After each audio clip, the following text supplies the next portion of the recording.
of have a dog in this fight. As we mentioned earlier, you're the one of the founders of American Crossroads, and you're also starting this group that was discussed in the last segment, Conservative Victory Project. And the idea is to help Republicans in their primaries back people that can actually get elected in general elections. Sarah Palin went after you at CPAC yesterday. Let's take a look.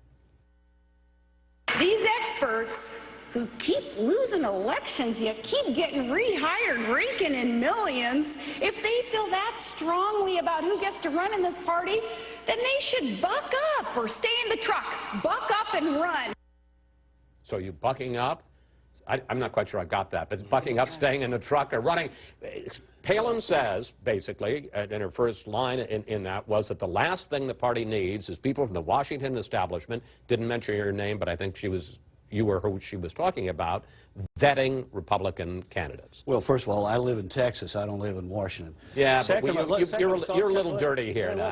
Second of all, look, Sarah Palin should be agreeing with this.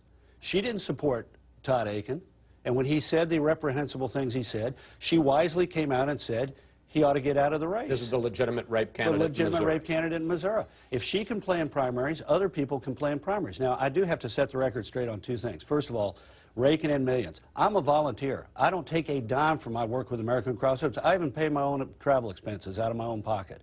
I thought Sarah Palin was about encouraging volunteer grassroots activity. I'm a volunteer. Second of all, look, I appreciate her encouragement that I ought to go home to Texas and run for office. I'd be enthused if I ran for office to have her support. I would say this, though. I don't think I'm a particularly good candidate, sort of a balding fat guy. And second of all, I'd say if I did run for office and win, I'd serve out my term. I wouldn't leave office mid-term. I wonder what who he was referring to. Now, which brings me to you. How much are you enjoying this?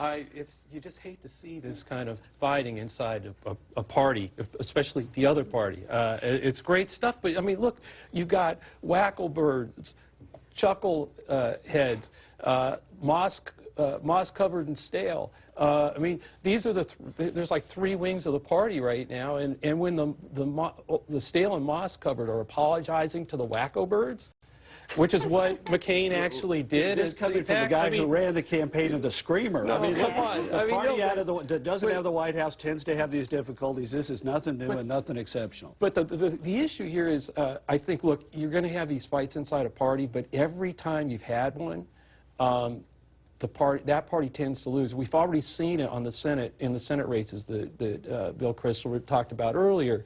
You know, you give up something when you have these fights. And we've had them in the Democratic Party, but it doesn't bode well for 2014 or 2016 because it's going to be settled in those primaries. It's not going to be settled in this intervening time right now. This is going to be a fight that goes down in those House races, Senate races in 2014. And in the end, these two or three wings are going to have a fight for the presidency in 2016.